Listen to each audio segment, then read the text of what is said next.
All right, so in this video, I'm going to break down the day-to-day experiences of what it looks like to be the owner of a video agency as compared to the experiences of a videographer. I went from being a videographer making $10K a month a couple of years ago to now being a video agency owner with a staff of full-time video editors delivering hundreds of videos to clients every single week. So my life totally changed when I went from being a videographer to a video business owner. And if you're not sure if you want to make that change and you're interested in seeing what that life could be like for you, then keep watching this video. And it happened around 2 years ago at the beginning of 2023 when I decided to take the leap and invest in myself and learn a bunch of new skills that I did not have before. I was great at shooting videos, editing content, producing videos, but I did not have the business skills or the strategic know-how to position myself as a video consultant. And I didn't know how to basically get an unlimited amount of leads coming into my business. Now I'm able to bring in new clients every single month on a consistent basis, and I have retainer clients paying me every single month. And so with that change of business, of course, my day-to-day operations have also totally shifted. Now I spend maybe 5 to 10 hours a week shooting and editing content. The rest is done by my team. And for me personally, when I started making this shift, I actually wasn't sure how I felt about it. A part of me thought, oh my gosh, you're giving up on the thing that you love to do most, which is video content creation. And there was a part of me that didn't want to let go of that. And so if that's you, keep watching this video to see how I made that jump and kind of my thought process as I made this transition. So yeah, what am I doing now with my time now that it's been freed up to no longer be shooting and editing videos? Well, it comes down to a few key things. One is client outreach.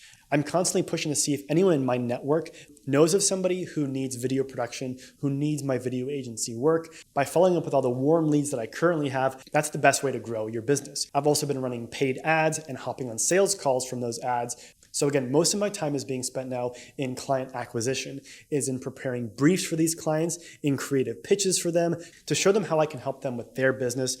And I spend a lot of time making these creative briefs and these pitches because getting one new client is a huge asset to my business. So what do those presentations even look like? Well, honestly, they're very, very straightforward. And sometimes it's as simple as finding some results that I've done for a client and sending them screenshots or a short video explaining how I got those results for a client and explaining how I can get those results for them. But it's the follow-up, it's the communication, it's texting them, it's calling them, it's reminding them about me. It's even checking in with them like a friend, seeing what they're up to, seeing how their business is going. This is all client outreach. This is all really important stuff if you want to grow your business.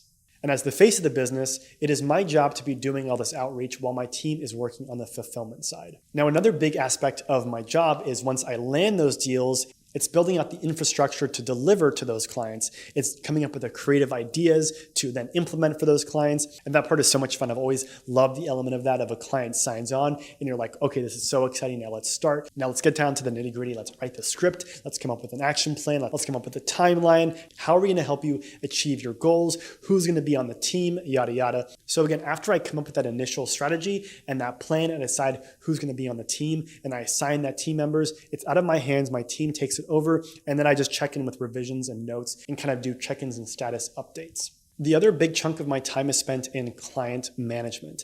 And this is something that I'm actually looking at possibly removing from my day-to-day operations. And so this comes into when you have already shot the video, when it's coming down to giving notes on the videos, helping the clients make sure that they love the videos if they have revisions, implementing them in a creative way, managing my team, managing the editors, and making sure everything kind of flows smoothly once the content has been shot.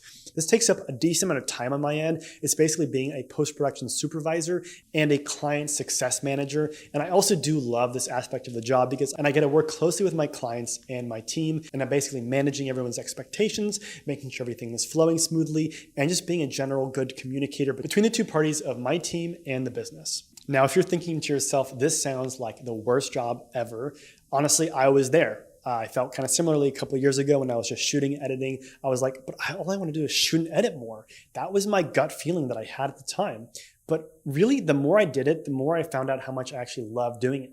Coming at it from more of a strategic angle allows me to be even more creative. It allows me to use the time that I've spent creating videos and editing videos to be more of a strategist, where I can tell people exactly the vision that I'm looking for. I can offer valuable feedback and be more of a manager and a supervisor. And it's more of a high-level strategic job. So in a way, to me personally, I feel actually more creative now in my business than I did when I was shooting and editing all the time, because honestly, it was exhausting exhausting. I loved what I did, but in order to start growing and keep pushing myself, I had to keep taking on more and more work. So after watching this, if you think, wow, video business ownership is exactly for me, you might want to check out some of the other videos on my page where I learn how to get new inbound leads coming to you every day, how to build out a team, and generally how I've grown myself from just being a videographer into a video business owner.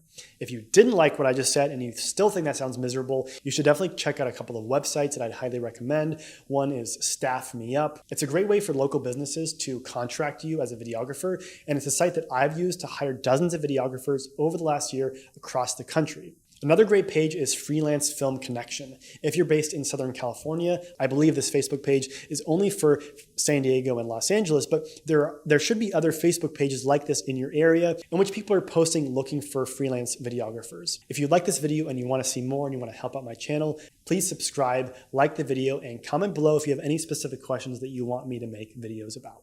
Thanks so much.